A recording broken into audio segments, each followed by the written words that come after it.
Բարև ձեզ։ Հասարակական մի շարք կազմակերպություններ, իրավաբաններ, հանրային անձինք հանդես են եկել հայտարարությամբ, որով պահանջում են հանրային իշխանության մարմիններից ձեռնպահ մնալ եկեղեցու գործունեության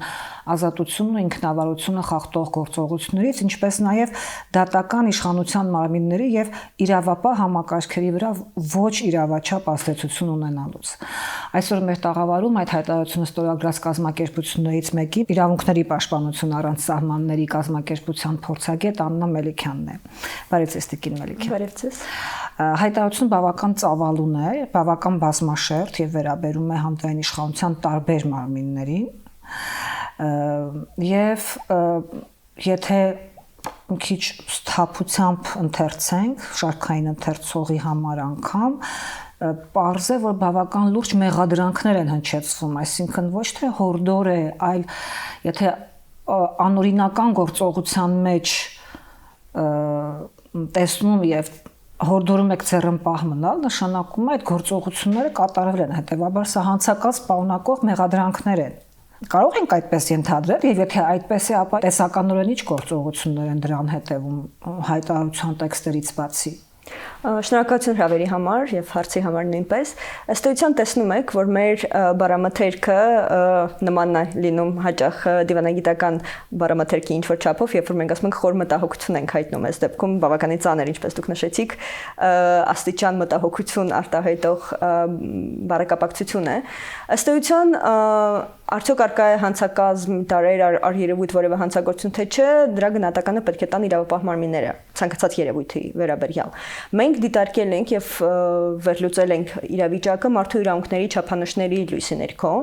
եւ մեզ համար կտեսնենք նաեւ հղումները, որոնք որ կատարում ենք, ըստ էության դա այն չափանիշներն են, որոնք որ ամրագրված են եւ Հայաստանի ներպետական օրենսդրությամբ, այդ թվում է սահմանադրությամբ եւ միջազգային համապատասխան եւ կոնվենցիաներով եւ համապատասխան մարմինների, այդ թվում է եվրոպական դատարանի պրակտիկայում ըստ էության, որովհետեւ նման խնդիր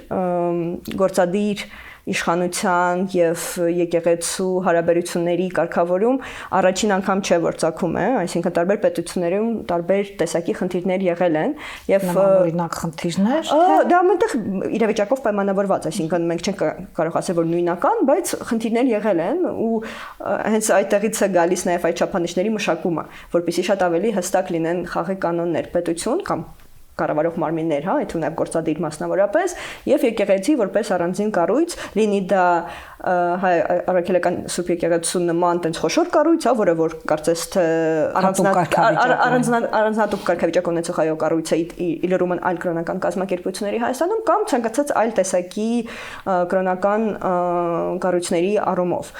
Հենց դրա համար էլ, այսինքն ըստ էության, ինչպես նշեցի, կան եւ դեպքեր մարդու իրավունքների եվրոպական դատարանում, որոնց շրջանակներում այս հարցերը քննվել են տարբեր իմաստով, կրոնի դավանանքի խղճի ազատության համատեքստում։ Այդ թվում նաև իզուր չէ, որ նման խաղի կանոններ նաև սահմանվել են մեր ներպետական օրենսդրությամբ, մենք ունենք եւ սահմանադրություն, եւ ունենք համապատասխան օրենք, այդ թվում նաև խղճի ազատության եւ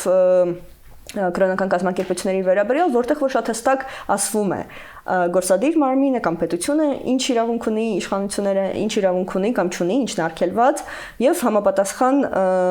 արգելքներ կամ իրավունքներ արդեն տրվում են այդ ու նաեւ հայ առաքելական Սուրբ եկեղեցուն։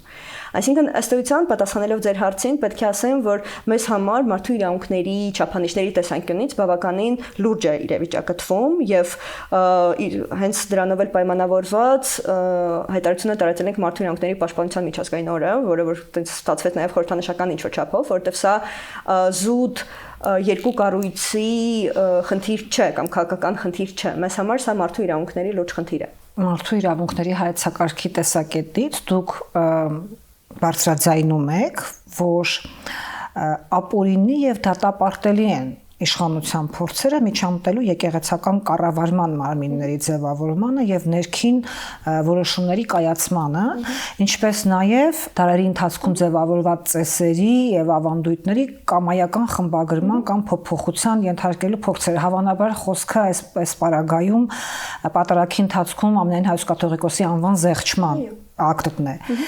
Գիտեք, հետաքրքիր է եկեղեցական կանոնի տեսակետից գոնե իմացող, գոնե գիտակ մարդկանց համար պարզ է, որ սա հակականոնական է, բայց ապուրինին արդեն այսպես աշխարհիկ օրենսդրության ձևակերպում է, ինչ օրենք է այստեղ խախտվում։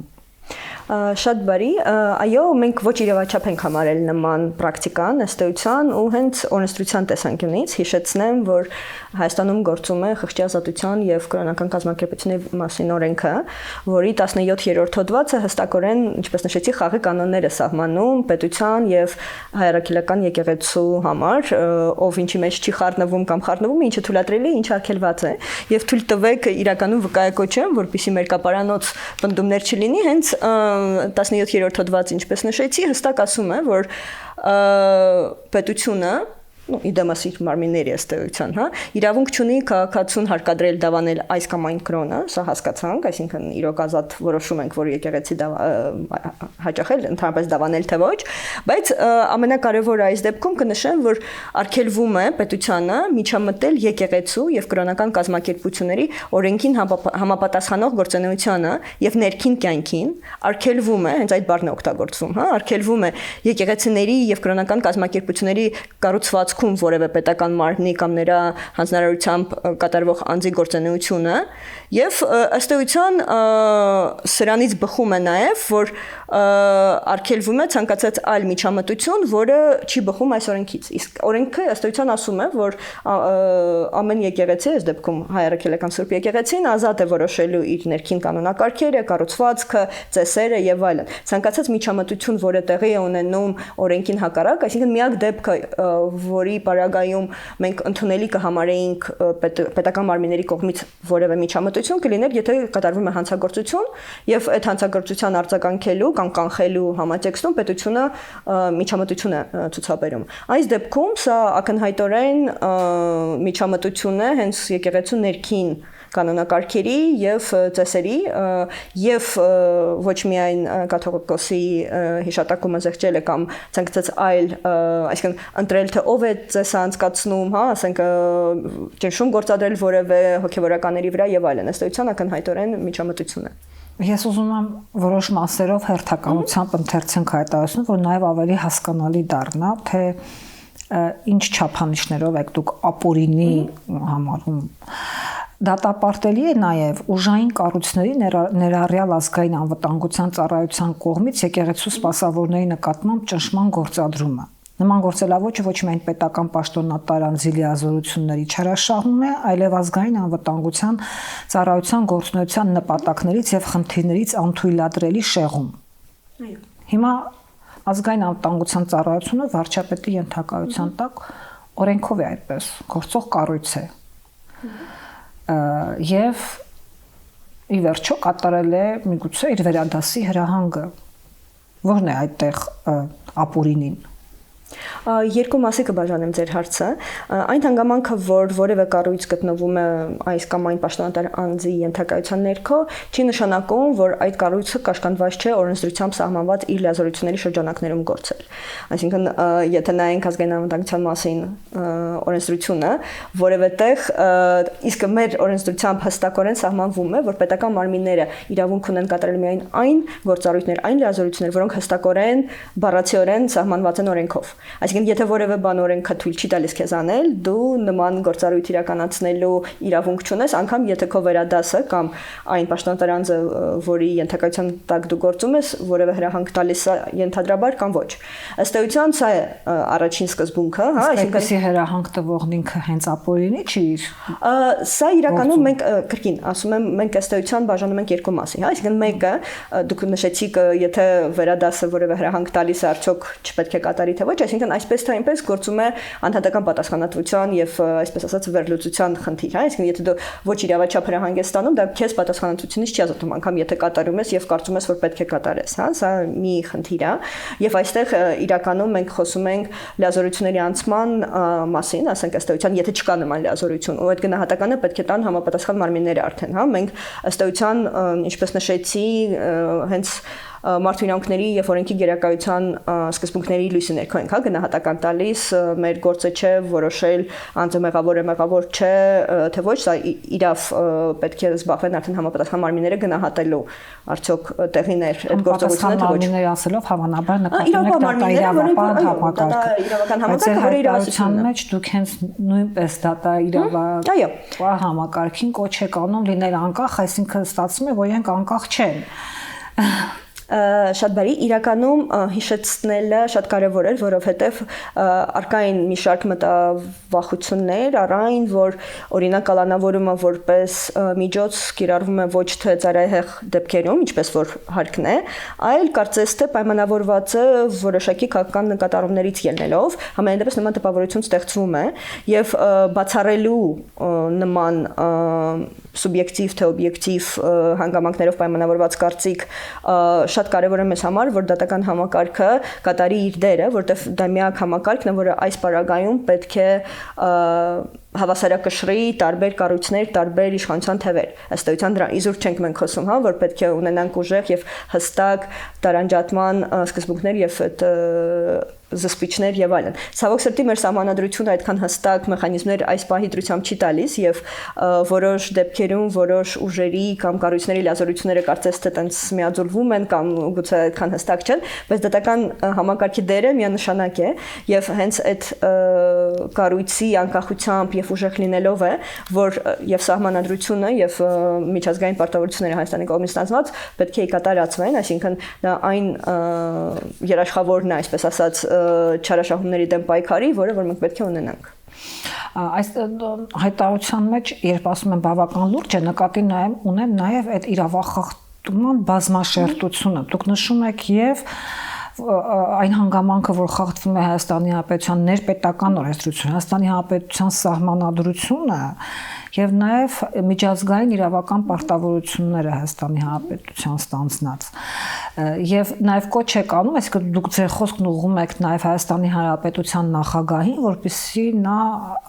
աչալուրջ լինի պահպանելու սահմանադրական կարգը, որովհետեւ եւ ստացվում է, որ սահմանադրական կարգ է խախտվում Հայաստանում։ Իսկ այդ ինչ կարող անել նախագահը, երբ սահմանադրական կարգ է խախտվում Հայաստանում, ինչ լիազորություններ ունի։ Ըստ էության ակնկալում ենք իրականում շատ հստակ դիրքորոշում եւ նախ չմասնակցություն որևէ գործընթացներին, որոնք որ մտահոգիչ են կամ պոտենցիալ կամ առերևույթ խախտում են օրենսդրությունը։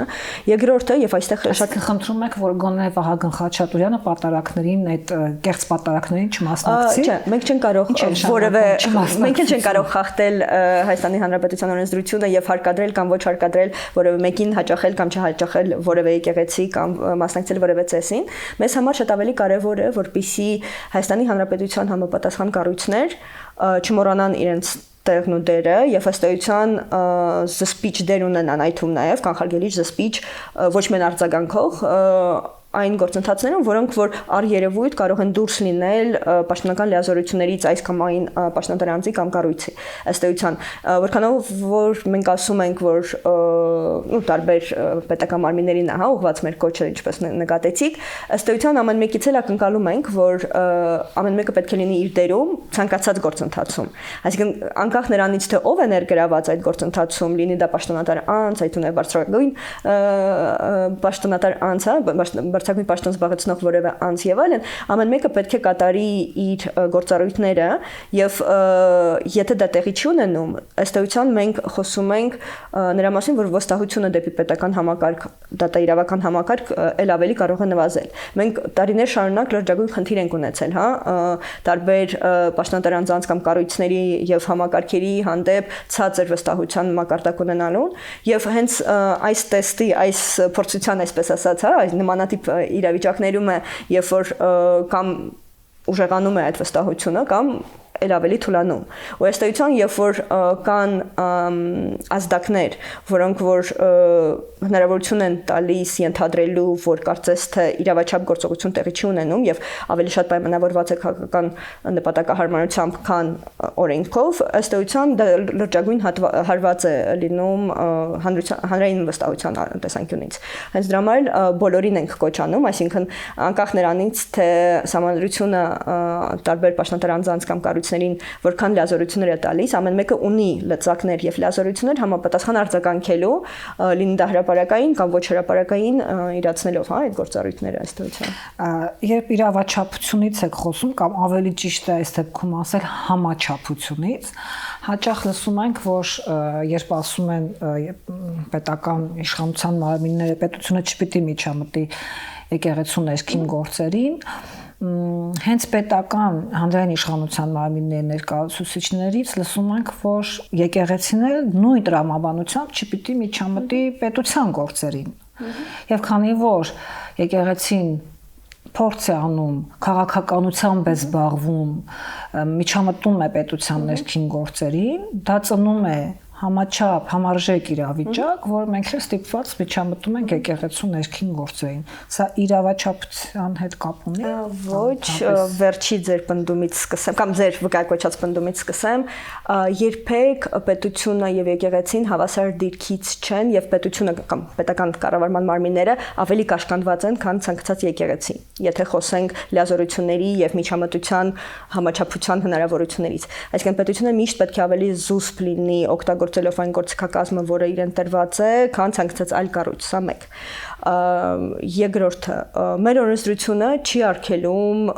եկեղեցու ներկայացուցիչներին արտահայտել իրենց կարծիքը, մասնակցել ցույցերի կամ ցանկացած այլ կերպ դրսևորել իրենց հայացքները։ Ավելին, հիշեցնեմ կրկին, հա, այն օրենքը, որ ցիտում էի, այսինքն այդ օրենքում նաև կա դրույթ, որը վերաբերում է եկեղեցուն, այսինքն ինչ եկեղեցին չպետք է անի։ Եվ միակ արգելքը, որը հստակորեն բառացիորեն սահմանված է, որ եկեղեցին չպետք է միջամտի, ու էլի ցիտեմ, հա, որպեսզի չլինի, եկեղեցին չպետք է մասնակցի պետական կառավարմանը, ոչ թե կարծիք հայտնի որևէ իրադարձությունների մասին, ոչ թե քաղաքականությամբ չզբաղվի, այլ հենց չմասնակցի պետական կառավարմանը, ու սա լրիվ այլ կոնցեպտ է, եւ ըստ էության հավասարապես էլ եկեղեցու վրա չի դրվում որևէ պետական ֆունկցիա, գործառույթ։ Դա է ընդհանրեն օրենքը ասում, այսինքն որևէ պետական գործառույթ չի իրականացնում, չի հանդիսանում պայմանական նախարարություն, այլ մարմին պետական լիազորություն չի իրացնում մի կողմից, մյուս կողմից միայն կառավարմանը չի կարող մասնակցել, այսինքն չի կարող զբաղեցնել այնպիսի պաշտոն, որ համարվում է կառավարման, ասենք, գործառույթ իրացնող։ Մնացած բոլոր դեպքերում, հատկապես եթե մենք խոսում ենք անհատների կարծիքի արտահայտման կամ ինչ-որ գործողությունների մասին, որոնք որ ոչ թե ինստիտուցիոնալ դիրքորոշում է եկեղեցու, այդ դեպքում մենք իրականում չենք կարող խոսել միջամտության մասին եւ խաղի կանոնների խախտման մասին։ Այսինքն, էլի կրկնեմ, հա, իրականում ցանկացած եկեղեցի, լինի դա հայ առաքելական սուրբ եկեղեցի կամ ցանկացած այլ կրոնական կազմակերպություն, նաև իր խնդիրներից մեկն է իր հոտի մտահոգությունները արտահայտելու եւ դրան ուղղված, ասենք, կարծիքը հնչեցնելու, ավելի լսելի դարձնելու, այսինքն եթե այդ տեսանկյունից էլ նաև դարձնենք, եթե կա մտահոգություն համայնքում, որը որ եկեղեցին կարող է արտահայտել, բնավ կարող է եւ պետք է արտահայտի։ Եթե խոսում ենք ավելի հստակ ինչ-որ քաղաքական ենթադրաբար քաղաքական համարվող արտահայտություններից կամ process-ներին մասնակցելուց, կրկին պետք է գիտակցենք ու էլի ուսումնասիրությունները ցույց են տալիս, այդ թվում նաև տարբեր միջազգային մարմինների, որտեղ այս հարցերը քննարկվել են, որ ըստ էության հատկապես եթե մենք չենք խոսում եկեղեցու մասին որպես հենց ինստիտուտ, որպես կառույց, որ մեկ ձայնով հենց ի պաշտոն է արտահայտում է կամ մասնակցում է ինչ-որ գործընթացներին կամ ինչ-որ դեր է ստանձնում, այդ դեպքում ցանկացած արտահայտված կարծիք ընկնում է մնացած քաղաքացիների պես հավասար, ասենք, կարծիքի տակ, լինի դա մասնակցություն ցույցերի, ինչպես նշեցի, կամ կարծիք արտահայտելուն եւ այլն, այսինքն իրենք էլ իրավունք ունեն մտահոգություններ հայտնեն, եթե որևէ գործընթացներ ըստ իրենց այնպես չեն զարգանում, ինչպես պետք է զարգանան։ Այսինքն կարծում եմ կրկին կարևորը կառավարումը եւ կարծիք հայտնելը, տարանջատել, անգամ այն պարագայում, եթե այդ կարծիքը հակադիր է, ասենք, իշխող ուժի քաղաքականությանը եւ այլն, եւ կամ չի համընկնում, հա, ասենք, որոշ գործընթացների հետ, դա մեր օրենսդրության տեսանկյունից խնդրահարույց չէ եւ հատկապես չպետք է որպես պատերվակ օգտագործվի, որպիսի համանման, ենթադրաբար համանման միջամտություն տեղի ունենա արդեն եկեղեցու ներքին գործերի մեջ, ինչպես նշեցի, շատ ավելի հստակ է այս տարանջատումը եւ պետությունը շատ ավելի զուսպ պետք է գործի, քան հակառակը։ Գիտեք, մի բան է, երբ խոսում ենք զսպությունից, բարեվարկությունից, մի բան է, երբ խոսում ենք ապուրինությունից։ Եթե ենթադրենք, եթե որևէ մի այլ երկրում պետական կառավարման համակարգը, նվիրապետական կարգ է փոխում իր պատկերացմամբ, բարևարկության սահմանը հասկանալի է, որ հատկապես եթե դա այդքան էլ բարևարք բառապաշարով կամ արտահայտչա ձևերով չի լինում, բայց ապօրինության պարագայում արդեն դա նշանակում է պատասխանատվություն, առնվազն քաղաքացիաիրավական հարաբերություններում պատասխանատվություն, այլ եթե սահմանադրական կարգի տապալման դեպք է արձանագրվում, անգամ քրեական։ Վստահ չեմ, որ այս պահի դրությամբ կա որևէ հաղորդում հանցագործության մասին կամ արհերևութա հանցագործության մասին որևէ դրվագով անկեղծ ասած տեղյակ չեմ, բայց կրկին վերադառնամ, ասենք մեր տեսանկյունից, մարդու իրավունքների մեխանիզմների տեսանկյունից, կարող եմ ինձ համար համոզիչ է կամ հավանական է, որ եթե այս գործընթացները շարունակվեն ու այս միջամտությունը կատարածվի, հայտարարված հատկապես, հա, միջամտությունը կանոնակարգերի փոփոխություն, ընտրությունների կարգ փոխել կամ ցանկացած այլ բան, ու եթե գործը հասնի մարդու իրավունքների եվրոպական դատարան, վստահ եմ, որ խախտում կճանաչվի, որովհետև երկրի վարչապետը կամ բարձրաստիճան ցանկացած պաշտոնատար անձը երբեք չի գործում, հատկապես նման իրավիճակում, որպես անհատ։ Իր գործողությունները վերագրելի են պետությանը, ըստ էության, հա, անկախ նրանից ինչքան ուզում է հայտարարի, որպես անհատ է գործում, թե որպես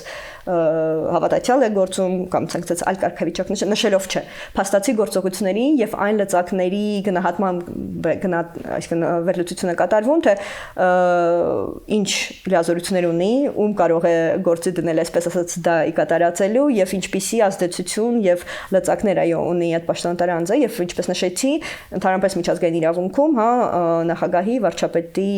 եւ ասածը եւ արածը ըստ էության վերագրելի են պետությանը, դրա համար այսինքն աշխատանքային ժամերից դուրս ինչ որ բան անելը կամ կիրակի օրերը որևէ բան անելը չի նշանակում, որ ազատում է այդ պատասխանատվությունից եւ այսպես թե այնպես կարծում եմ, որ պետք է լուրջ գնահատականի դա արժանանա, այդ թվում նաեւ այն անձանց շրջանում, որոնք որ սատարում են կամ ընդհանուր առմամբ աջակցում են, հա, այս գործընթացներին։ Դրա համար մենք ընդգծել ենք իրականում մեր հայտարարության մեջ, որ ցանկացած բարեփոխում կամ փոփոխություն, լինի դա բարեփոխում կամ ցանկացած փոփոխություն ներքին կառուցվածքների, ընթացակարգերի եկեղեցում պետք է կատարվի հենց եկեղեցու ներսում եւ որևէ կերպ դա չպետք է լինի նախաձեռնված կամ իրականացված հատկապես գործադիր իշխանության կողմից։ Դուք հայտարարության տեքստում անդրադառնում եք նաև մի շատ կարևոր երևույթի, իմ կարծիքով ոչ պակաս կարևոր երևույթի ատելության խոսքի տարածմանը, որովհետև ընդհանրապես խոսքը, խոսքի ազատությունը, խոսքի ազատության սահմանափակումը կամ խոսքի ազատության համար պատժելը ավելի ճիշտ վերջին շրջանում ամենատարածված թեմաներն են եւ այսպես հասարակական հարաբերությունների կազմաքանդման, թունավորման շատ դեպքերում, ինչպես պատկերավոր ասում են, վատ դեր է կատարում։ Դա անկախ նույնիսկ այն հանգամանքից ով է ճիշտ, ով է սխալ կամ ով է այսպես քաղաքական ով ինչ կողմնորոշում ունի, ատելության խոսքն ինքնին հանրային հարաբերություններում կազմաքանդիչ գործառույթ է իրականացնում։ Բայց դուք նշում եք, հստակ նշում եք, որ հոգևորականների նկատմամբ ատելության խոսքն եք պարսավում կամ համարում դատապարտելի, իսկ իշխանության մարմինների ներկայացուցիչներն էլ շատ հաճախ նշում են, որ իրենք էլ են ենթարկվում պարսավանքի, հանրային թիրախավորման, պիտակավորման, այդ նույն ատելության խոսքի զոհը իրենք են դառնում եւ սա արդեն իրենց հանդեպ կատարված փաստի հանդեպ ռեակցիա է։ Բայց ձեր հայտարարության տեքստից տպավորությունն է, որ այսինքն միայն մի կողմին են ատելության խոսքով թիրախավորում, բայց նրանք էլ են իրանց համարում այդ ատելության խոսքի զոհ, որում առաջնային զոհ էլի, զոհի ռեակցիա է։ Շատ կարևոր հարց եք տալիս իրականում, նշեմ, որ սա մեր երրորդ հայտարարությունն է այս համատեքստում, եւ առաջինում եւ երկրորդում իրականում անդրադարձել ենք խոսքի ազատության կամ արտահայտվելու ազատության համատեքստում տարբեր երևույթների, այդ թվում նաեւ հենց ատելության խոսքի տարածմանը, որը անընդունելի է, խոսել ենք նաեւ տարբեր տեսակի խոսքի համար պատասխանատվության ենթարկելու մասին եւ քանի որ այս մի հայտարարությունը ավելի կոնկրետ իրադարձությունների մասին էր, վերաբերելի էր հենց նրան։ Սա չի նշանակում, որ մենք արդարացնում ենք կամ արտոնում ենք ցանկացած այլ տեսակի ատելության խոսք։ Միանշանակ ցանկացած տեսակի ատելության խոսքը անընդունելի է եւ անկախ նրանից ում ուղղված, անկախ նրանից ում կողմից է ուղղված եւ պետք է համապատասխան գնահատականի արժանանա։ Հենց դրանում էր նաեւ մեր մտահոգությունը, որ կարծես թե միակողմանի է նաև արձագանքը պետական համակարգի, իրավապահ համակարգի։ Մենք բավականին երկար մշտադիտարկում ենք անում ընդհանուր առմամբ, այդ թվում նաև խտրականության եւ ատելության խոսքի կիրառմամբ process-ների եւ դրա համար, ասենք, պետական մարմինների արձագանքի եւ պետք է փաստեմ, որ մի կողմից կարծես թե հատկապես դատական ատյաններ հասնում են, քրեական գործեր հարուցվում են եւ դատական ատյաններ հասնում են միայն այն դրվագները, որոնք որ ուղղված են իշխող ուժի դեմ արտահայտություններին եւ հակառակը չէ, սա մեկ։ Խոսքը գնում է ոչ միայն եկեղեցի իշխանություն այս արճակատմանը, այլ օրինակ տարբեր տեսակի խմբերի, այդ թվում նաև օրինակ Արցախից բռնի տեղանված անձանց նկատմամբ արտահայտված հստակ ատելության խոսքը, որի վերաբերյալ անգամ հաղորդումներ կան, ասենք, իրավապահ մարմիններում, բայց որևէ մեկին դեռևս չենք տեսել, որ պատասխանատվության է կանչվել։ Իսկ հակառակը, երբ որ մենք նկատում ենք, որ քննադատող, այդ թվում նաև որոշ դեպքերում գուցե վիրավորական համարվող ատելության խոսքի մասին չեմ ասում, ընդհանուր առմամբ, խոսքի հնչում լինի դա սոցիալական մեդիայի հարթակներից, թե ԶԼՄ-ներով կամ ինչ-որ հրապարակային ելույթների շրջանակներում, միանգամից արձագանք է հետևում եւ բավականին արագ այդ գործերը քննվում են եւ անձինք դեռևս չեմ հանդիպել, որ արդարացվեն, անկեղծ ասած, որ բոլոր գործերը, որոնք որ նկատել եմ, տեսել եմ դատական համակարգի, դատալեքս համակարգում, ըստ էության մեղադրական վճիռների են հանգեցնում։ Սա խոսում է նրա մասին, որ ընտրովի է արձագանքը նաեւ։ Իսկ վերադառնալով ձեր առաջին հարցին, որ վիրավորական կամ ատելության խոսքը ուղղվում է նաև իշխող ուժի ներկայացուցիչներին կամ նրանց ընտանիքի անդամներին, պետք է ասեմ, որ այո, դա ենք նկատել, այսինքն մենք չենք ասում, որ մենք չենք նկատում նման դրսևորումները եւ դատապարտելի ենք համարում ցանկացած ատելության խոսքը, էլի կրկնեմ, հա, սա կարեւոր է, բայց պետք է նաև հիշեցնենք, որ ըստ էության իրավունքի, հատկապես մարդու իրավունքների տեսանկյունից պաշտոնատար անձի նկատմամբ քննադատող վիրավորական անգամ խոսքը ավելի քիչ պաշտպանված է, այլ ոչ այդ անձինք ավելի քիչ պաշտպանված են իրենց իրավունքը, հա,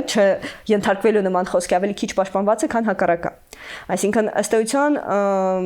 մարդու իրավունքների եվրոպական դատարանը իր նախադեպային որոշումներով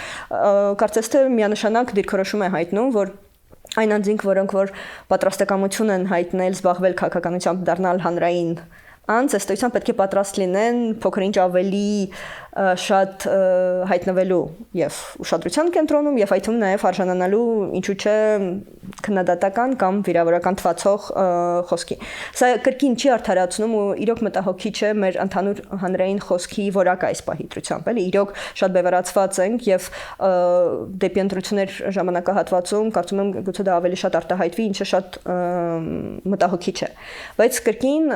պետական մարմինների ներկայացուցիչների կողմից արտահայտված խոսքերը վիրավորական կամ մեղադրական կամ ասենք ատելություն պարունակող միանշանակ շատ ավելի դատապարտելի են ու իրենք կաշկանդված են եւ օրենքով եւ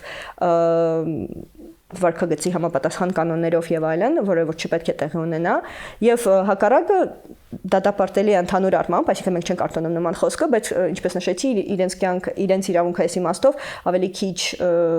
պաշտպանված է, քան հակառակը։ Եվ այստեղ էլ կրկին ասեմ, որ մեզ համար կարևոր է, որ ատելության խոսքին արձագանքը լինի ոչ թե ընտրովի, այդ հատկապես քաղաքական նկատառումներով պայմանավորված, այլ ցանկացած երևույթ, հատկապես խոցելի խմբերի դեմ ուղված ատելության խոսքը միանշանակ պետք է պատշաճ քննվի եւ պատասխանատվության ենթարկվի եւ բացառվի ըստ էության, ինչը մենք չենք տեսնում ցավոք սրտի։ Այսինքն ավելի շատ այստեղ խոսքը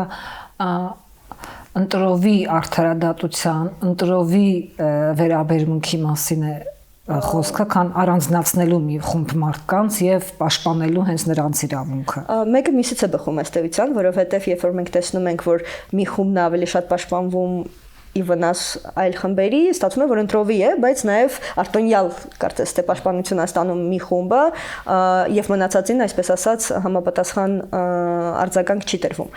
Պետք է նշեմ, որ խոսքի ազատությունը բացարձակ իրավունք չէ։ Սա պետք է բոլորս միշտ հիշենք, երբ որ մենք խոսում ենք քրեական պատասխանատվության հատկապես մասին,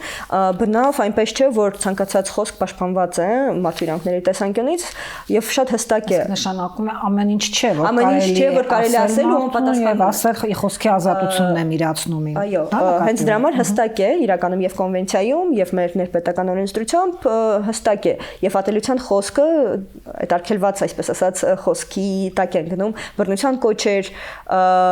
եւ համանման ասենք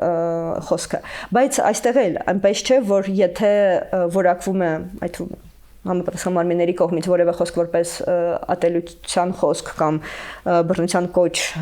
պարունակող եւ այլն, անպես չէ որ միշտ արձագանքը պետք է խստագույնս լինի եւ անպայման քրեական արտադրության միջոցով պետք է լինի։ Այսինքն թեև սա պետության պարտավորություն է մի կողմից կանխել կամ պատժել նման երևույթների համար, մյուս կողմից մեզ համար կարեւոր է, որ այդ